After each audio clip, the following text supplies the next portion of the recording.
We're live. We have the Wasteland. We'll see if anyone shows up in a couple of seconds, but we're not too concerned about it, are we? Because we've got T.S. Eliot. Um, and obviously, I'm running out of poetry books to read from because this is the fourth T.S. Eliot day. I didn't really want to go back to Rilke, and I didn't want to do Best American Poetry again. We could read from the Tao. We could read Paradise Lost. Both of those sounded uninteresting to me tonight. I wasn't inspired to read those. So here we are, back with T.S. Eliot, which, if that's your fallback, you're doing pretty well, I think. I just read the prologue to some Bernard Shaw, who I just learned about. Oh, Angelic Assembly has joined us. Thank you. We're about to get started on the Wasteland. I'm just yapping. But yeah, let's get going. I think some iconic lines in here. Scott's here. My guy. Yeah, The Wasteland, The Burial of the Dead, Part 1 of 5 parts, I believe. It's been a while since I've read this. But yeah, 5 parts. We'll just go through the whole thing. It'll take about 25 minutes. Yeah. Part 1, The Burial of the Dead.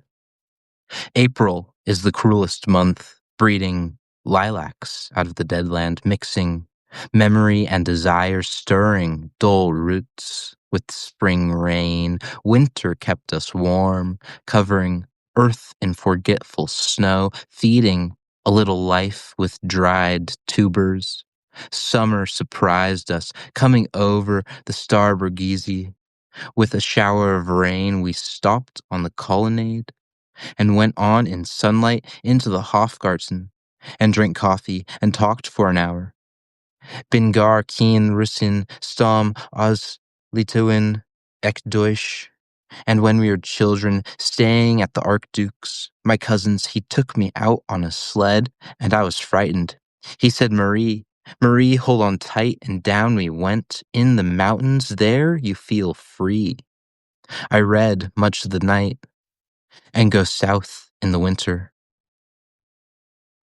What are the roots that clutch? What branches grow out of this stony rubbish? Son of man, you cannot say or guess, for you know only a heap of broken images where the sun beats at the dead tree, gives no shelter, the cricket no relief, and the dry stone no sound of water.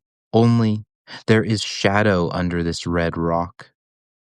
Come in under the shadow of this red rock, and I will show you something different from either your shadow at morning striding behind you, or your shadow at evening rising to meet you. I will show you fear in a handful of dust. Fried Schwet der Wind, der Heimat zu mein Irsch kennt, wo wählest du? You gave me hyacinths first a year ago. They call me the hyacinth girl. Yet, when we came back late from the hyacinth garden, your arms full, your hair wet, I could not speak, and my eyes failed. I was neither living nor dead, and I knew nothing. Looking into the heart of light, the silence. Oid an Lear das Meer. Madame Strostris, famous clairvoyant, had a bad cold nevertheless. It is known to be the wisest woman in Europe. With a wicked pack of cards, here, said she, is your card, the drowned Phoenician sailor. Those are pearls that were his eyes. Look, here is Belladonna, the lady of the rocks, the lady of situations. Here is the man with 3 staves, and here the wheel.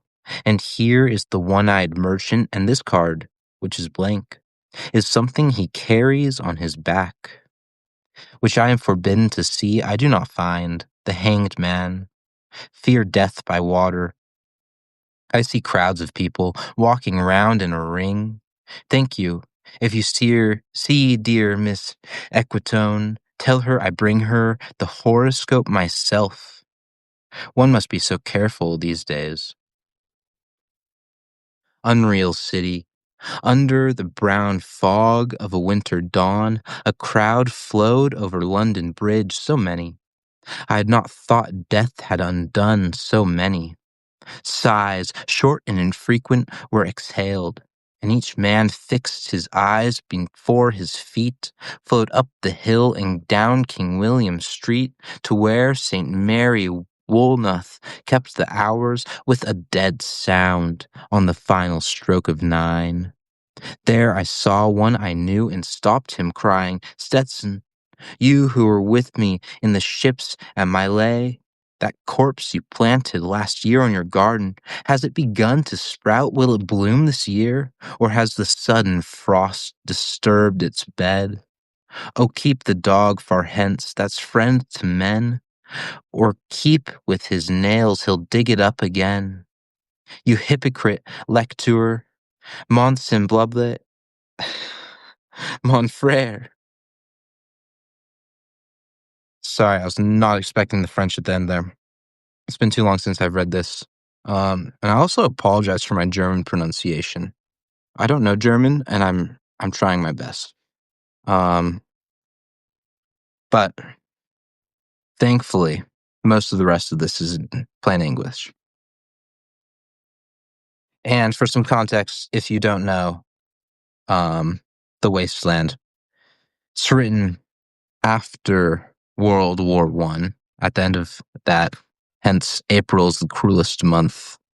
This is the subsequent time to the end of the war, when we are reckoning with the dead in London and in England, I guess. And this first section, which is the burial of the dead, of course, is that cultural contention with this great loss. And we see some themes here that he's setting up after World War One that reoccur in the 4 quartets, which were written during World War Two. Like we have the clairvoyant. He goes through all of the different divination symbols and themes in the 4 quartets. And then we have the brown fog of winter dawn. I can't help but compare that to Burnt Norton, where he says, "I do not know much about gods, but I think the river is a strong brown god." And that's, of course, the Thames in London that he's referring to. And interestingly, we have the London Bridge occur in this poem. I'm not sure when the London Bridge was torn down, but I think it was before World War One. So it's an interesting way to bring up the past as almost an analogy to the crossing of the river in the underworld. What's it called? Oh goodness. But lots of Greek mythology going on here in reference. All right, part 2, a game of chess. The chair she sat in, like a burnished throne, glowed on the marble where the glass, held up by standards wrought with fruited vines, from which a golden Cupidon peeped out. Another hid his eyes behind his wing, doubled the flames of 7-branched candelabra, reflecting light upon the table as the glitter of her jewels rose to meet it, from satin cases poured in rich profusion. In vials of ivory and colored glass, unstoppered lurked her strange synthetic perfumes, unguent, powdered or liquid, troubled, confused, and drowned the scents and odors stirred by the air that freshened from the window. These ascended, enfattening the prolonged candle flames, flung their smoke into the lacaria, stirring the pattern on a coffered ceiling. Huge seawood fed with copper, burned green and orange, framed by the colored stone, in which sat a light. A carved dolphin swam. Above the antique mantle was displayed, as through a window gave upon the sylvan scene, the change of Philomel by the barbarous king, so rudely forced, yet there the nightingale filled all the desert with inviolable voice, and still she cried, and still the world pursues, jug jug to dirty ears, and other withered stumps of time were told upon the walls, staring forms leaned out, leaning, hushed, the room enclosed. Footsteps shuffled on the stair, under the firelight, under the brush, her hair spread out in fiery points, glowed into words, then would be savagely still. My nerves are bad tonight, yes, bad. Stay with me. Speak to me. Why do you never speak? Speak. What are you thinking of? What thinking? What? I never know what you are thinking. Think. I think we are in Rats' Alley, where the dead men lost their bones. What is that noise? The wind under the door. What is that noise now? What is the wind doing? Nothing. Again, nothing. Do you remember nothing? Do you see nothing? Do you remember nothing? I remember. Those are pearls that were his eyes. Are you alive or not? Is there nothing in your head but, oh, that Shakespearean rag? It's so elegant, so intelligent. What shall I do now? What shall I do? I shall rush out as I am and walk the street with my hair down so. What shall we do tomorrow? What shall we ever do? The hot water at 10.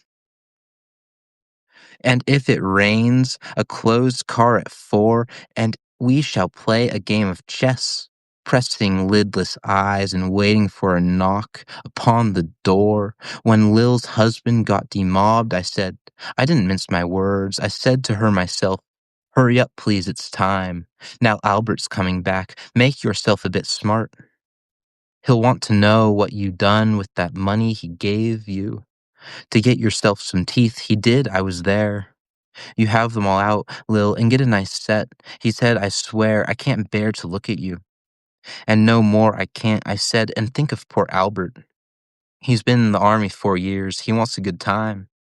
And if you don't give it to him, there's others will, I said. Oh, is there, she said, something of that, I said. Then I'll know who to thank, she said, and give me a straight look. Hurry up, please, it's time. If you don't like it, you can get on with it, I said. Others can pick and choose if you can't. But if Albert makes off, it won't be for lack of telling. You ought to be ashamed, I said, to look so antique. And her, only 31. I can't help it, she said, pulling a long face. It's them pills I took to bring it off, she said. She's had 5 already, and nearly died of young George. The chemist said it would be all right, but I've never been the same. You are a proper fool, I said. Well, if Albert won't leave you alone, there it is, I said. What if you get married, for if you don't want children? Hurry up, please, it's time.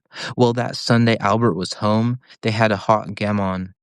They asked me in to dinner to get the beauty of it hot.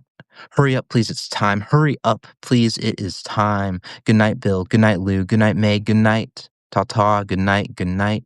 Good night, ladies. Good night, sweet ladies. Good night. Good night. I've never known what to make of that section. Welcome in, Martin and Josh. So good to see you guys.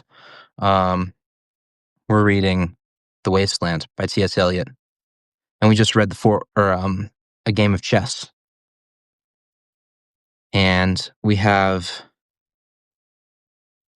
sort of a reflection on the war, on World War I, and this strange struggle in transitioning from the life of conflict to normal civilian life in the wake of everything. All these people are dead, and yet you're supposed to think, and yet you can't think. And perhaps we should be more in this mindset right now as we are. And yet, That's beside the point. But we see some cyclicity here, or some continued themes. There are pearls that were in his eyes. This is referring to the tarot card of the drowned Phoenician sailor who's had pearls replace his eyes. So there is some ongoing mysticism in this poem, which is fun. Mhm. Thanks for joining us, Joseph. We are on part 3 of The Wasteland, the fire sermon. And already I see some French that I'm going to struggle through. So excuse that. The river's tent is broken. The last fingers of leaf clutch and sink into the wet bank. The wind crosses the brown land unheard. The nymphs are departed. Sweet Thames runs softly till I end my song. The river bears no empty bottles, sandwich papers, silk handkerchiefs, cardboard boxes, cigarette ends, or other testimony of summer nights. The nymphs are departed, and their friends, the loitering heirs of city directors, departed, have left no addresses. By the waters of Le Mans I sat down and wept. Sweet Thames, run softly till I end my song. Sweet Thames, run softly, for I speak not loud or long. But at my back in a cold blast I hear the rattle of the bones and chuckle spread from ear to ear. A rat crept softly through the vegetation, dragging its slimy belly on the bank, while I was fishing in the dull canal. On a winter evening round behind the gas house, musing upon the king my brother's wreck, and on the king my father's death before him, white bodies naked on the low damp ground, and bones cast in a little low dry garret, rattled by the rat's foot only year to year. But at my back from time to time I hear the sound of horns and motors which shall bring Sweeney to Miss Porter in the spring. Oh, the moon shone bright on Miss Porter, and on her daughter they washed their feet in soda water. Et oh, oh my goodness. Et oh, ces voix de fonce chantant dans la coupelle. Twit, twit, twit, jug, jug, jug, jug, jug, so rudely forced. Tarot, unreal city, under the brown fog of a winter noon. Mr. Eugenides of the Smyrna merchant, unshaven, with a pocket full of currants. CIF, London, documents at sight, asked me in demotic French, to luncheon at the Cannon Street Hotel, followed by a weekend at the Metropole, at the violet hour when the eyes and back turn upward from the desk, when the human engine waits, like a taxi throbbing waiting. I, Tiresias, though blind, throbbing between two lives, old man with wrinkled female breasts can see. At the violet hour, the evening hour that strives homeward and brings the sailor home from sea. The typist home at tea time clears her breakfast, lights her stove, and lays out food in tins. Out of the window perilously spread, her combinations touched by the sun's last rays. On the divan are piled, at night her bed, stocking slippers, camisoles, and stays. I, Tiresias, old man with wrinkled dugs, perceived the scene and foretold the rest. I too awaited the expected guest. He, the young man carbuncular, arrives. A small house agent's clerk, with one bold stare, one of the low on whom assurance sits, as a silk hat on a Bradford millionaire. The time is now propitious as he guesses. The meal is ended. She is bored and tired. Endeavors to engage her in caresses, which are still unreproved, if undesired. Flushed and decided, he assaults at once. Exploring hands encounter no defense. His vanity requires no response, and makes a welcome indifference. And I, Tiresias, have forsuffered all, enacted on this same divan or bed, I who have sat by Thebes below the wall, and walked among the lowest of the dead, bestows one final patronizing kiss, and gropes his way, finding the stairs unlit. She turns and looks a moment in the glass, hardly aware of her departed lover. Her brain allows one half-formed thought to pass. Well, now that's done, I'm glad it's over. When lovely woman stoops to folly and paces about her room again alone, she smooths her hair with automatic hand and puts a record on the gramophone. This music crept by me upon the waters, and along the Strand, up Queen Victoria Street. Oh, city, city, I can sometimes hear, beside a public bar in Lower Thames Street, the pleasant whining of a mandolin, and a clatter and a chatter from within, where fishermen lounge at noon, where the walls of Magnus Martyr hold inexplicable splendor of Ionian white and gold. The river sweats oil and tar, the barges drift with the turning tide, red sails wide. To leeward swing on the heavy spar, the barges wash drifting logs down Greenwich Reach, past the Isle of Dogs. Waylala lay, Wallala lay lala, Elizabeth and Leicester. Beating oars, the stern was formed, a gilded shell, red and gold. The brisk swell rippled both shores, southwest wind carried downstream. The peal of bells, white towers, way-la-la lay, walla-la lay la-la. Trams and dusty trees, Highbury bore me, Richmond and Kew undid me. By Richmond I raised my knees, supine on the floor of a narrow canoe. My feet are at Moorgate and my heart under my feet. After the event he wept, he promised a new start. I made no comment. What should I resent? On Margate stands, I can connect nothing with nothing. The broken fingernails of dirty hands, my humble people who expect nothing. La la, to Carthage then I come. Burning, burning, burning, burning. O Lord, thou pluckest me out. O Lord, thou pluckest. Burning. Gosh, we had something going on there thematically, and then I lost it. Martin, yeah. Tertius sounds like Odysseus. I think we certainly have T.S. Eliot playing on the theme of the Odyssey. We have these soldiers coming home from war and finding everything changed and different. We have also this almost a metaphor, as I'm reading it, of the soldier abstractly returning from war to the homeland of England, which is represented by the maid, the woman, and their trauma.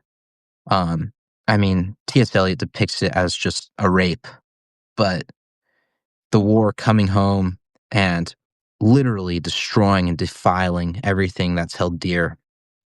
Even though it was abroad, as Odysseus was abroad, it has a lasting impact once it returns to their homeland, which is interesting to think about and definitely has some credence. And yeah, I appreciate you guys applauding my French. It took 2 tries. And I don't really understand it, but I can kind of almost read it. All right. Part 4, Death by Water. Phlebas, the Phoenician, a fortnight dead, forgot the cry of gulls and the deep sea swell and the profit and loss. A current under sea picked his bones in whispers. As he rose and fell, he passed the stages of his age and youth, entering the whirlpool. Gentile or Jew, O you who turn the wheel and look to windward, consider Phlebas, who was once handsome and tall as you.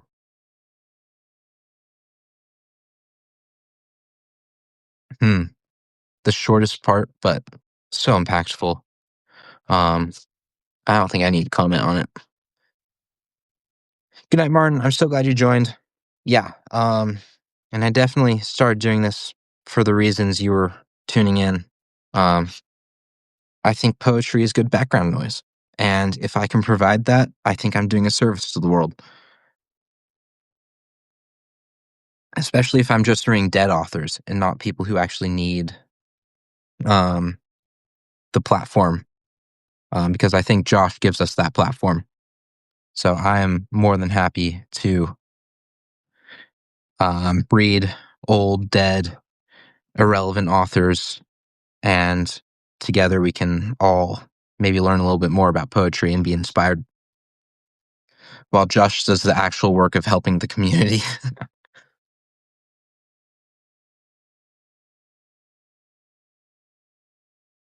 But that aside, we are on the fifth and final section. Um, what the thunder said. After the torchlight red on sweaty faces, after the frosty silence in the gardens, after the agony in stony places, the shouting and the crying, prison and palace and reverberation, of thunder of spring over distant mountains, he who was living is now dead, we who were living are now dying, with little patience. Here is no water, but only rock, rock and no water in the sandy road, the road winding above the mountains, which are mountains of rock without water. If there were water, we should stop and drink. Amongst the rock, one cannot stop or think. Sweat is dry, and feet are in the sand.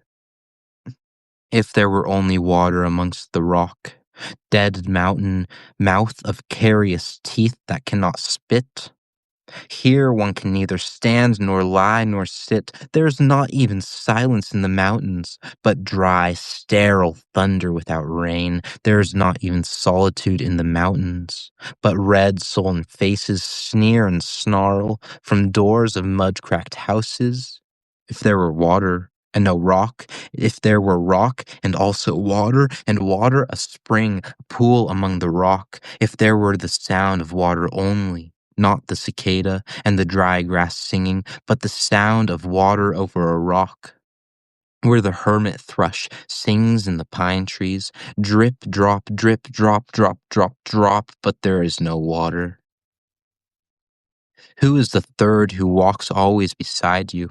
When I count, there are only you and I together. But when I look ahead up the white road, there is always another one walking beside you, gliding wrapped in a brown mantle, hooded. But I do not know whether a man or a woman. But who is that on the other side of you? What is that sound high in the air, murmur of maternal lamentation? Who are those hooded hordes swarming over endless plains, stumbling in cracked earth, ringed by the flat horizon only? What is the city over the mountains? Cracks and reforms and bursts in the violet air. Falling towers, Jerusalem, Athens, Alexandria, Vienna, London, unreal. A woman drew her long black hair out tight and fiddled whisper music on those strings, and bats with baby faces in the violet light whistled and beat their wings, and crawled head downward down a blackened wall, and upside down in air were towers, toiling reminiscent bells that kept the hours, and voices singing out of empty cisterns and exhausted wells. In this decayed hole among the mountains, in the faint moonlight, the grass is singing over the tumbled graves about the chapel. There's the empty chapel, Only the wind's home, it has no windows and the door swings, dry bones can harm no one. Only a cock stood on the roof tree. Cocorico, cocorico, in a flash of lightning, then a damp gust bringing rain. Ganja was sunken, and the limp leaves waited for rain, while the black clouds gathered far distant. Over Himavant, the jungle crouched, humped in silence. Then spoke the thunder. Da, Dada, what have we given? My friend, blood shaking my heart. The awful daring of a moment's surrender, which an age of prudence can never retract. By this, and this only, we have existed, which is not to be found in our obituaries, or in memories draped by the beneficent spider, or under seals broken by the lean solicitor, in our empty rooms, Deodvam, I have heard the key turn once in the door once, and turn once only. We think of the key, each in his prison. Thinking of the key, each confirms a prison.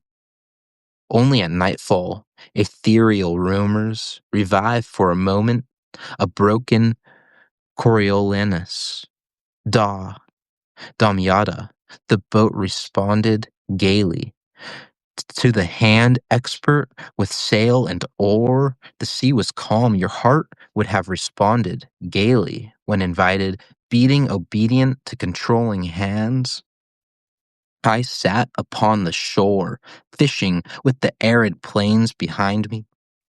Shall I at least set my lands in order? London Bridge is falling down, falling down, falling down. Poisacos nel foco cegli affina. Quando fiam uti celidon. O swallow, swallow, les princes de Quatinaine à la tour abolie. These fragments I have shored against my ruins. Why then, ill fits you. Hieronymo's mad again. Dada, Diandvam, Diamta. Shanti, Shanti, Shanti.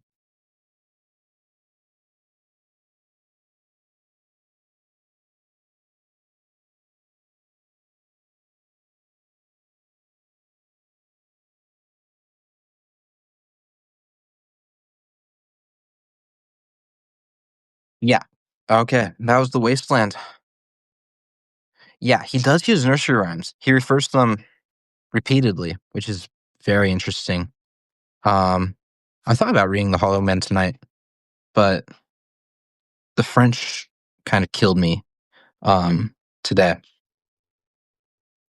Um, yeah, it's interesting. He not only does he refer to nursery rhymes, but he intermixes them with the Upanishad and Hindu legend.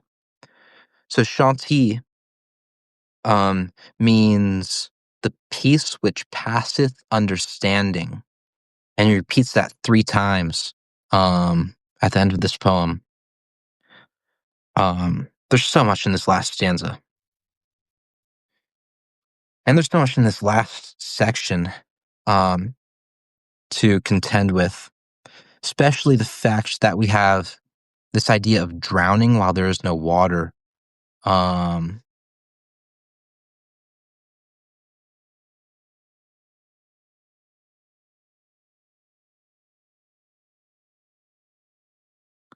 um, yeah.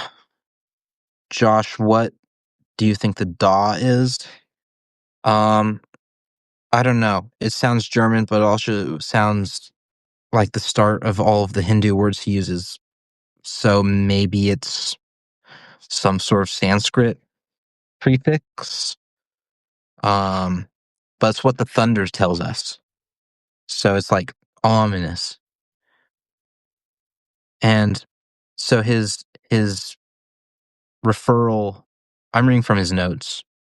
So we have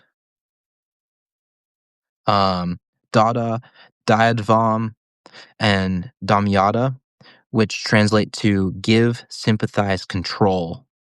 And he follows that progression in the end of the poem. Um, and maybe he gives me something. He quotes Hermann Hesse somewhere.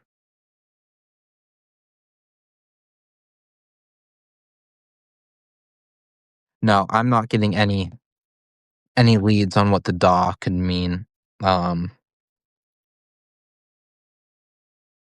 so I don't have any. I don't know. Unless T.S. Eliot tells me what to think, I don't think anything at this point. Um, but within the poem itself, we have the woman recurring again with her hair, which is strung out as fiddle strings this time instead of splayed out like flame. Um, and maybe the allegory of the woman is to the motherland.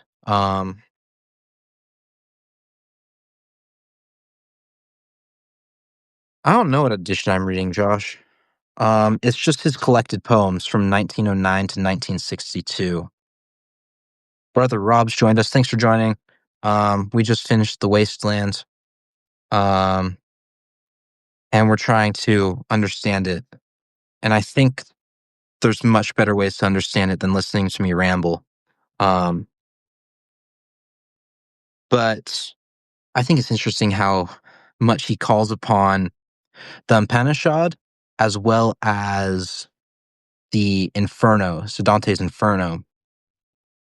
And I think he might have viewed World War One as an actual manifestation as Dante's Inferno, as hell. I mean, he references that directly in the poem. Um, but there's like a very clear line from this hellish contest to like his lived experience and what he sees. And it's not the war that he considers hell, but what happens after. He's dealing in these intermittent periods just after the war when we're reckoning with it and trying to make sense of it. And it doesn't make sense, which is why poetry is the best medium for it, because war never makes sense. Um, Starting to sound like Josh now, but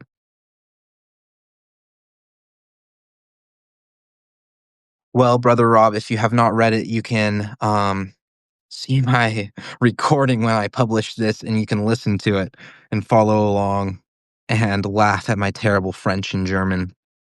And I think there's some Latin in here too that I messed up, as well as Italian, because the Inferno is written in Italian. That's why it's so special, right? Um, and Sanskrit. So I got to struggle through 4 different languages I don't know today. Um, and that's why we do this. It keeps me accountable. It keeps me reading. Um, and I like to think it makes me a little smarter at the end of the day, but that's probably a lost hope. All right. Yeah, that was the Wasteland. I think I'll try to do a few more lives this week. I'm gonna buy some more poetry books. I'm running out. Um, we'll read. Ooh, that's a really interesting theory, Josh. No more sonnets after World War One, so we got free verse. I guess we kind of killed the romance in the world with with the 2 world wars. Huh. I wonder if it also kind of worked to rewire our poetic conscience, um, in a way that we kind of rejected form and moved into modernism and postmodernism just because everything was disengaged from the traditional human concept of poetry and reality. Hmm. I'll have to sit with that and think about it. So yeah, thanks for joining, everyone. I will see you on the next one. Peace.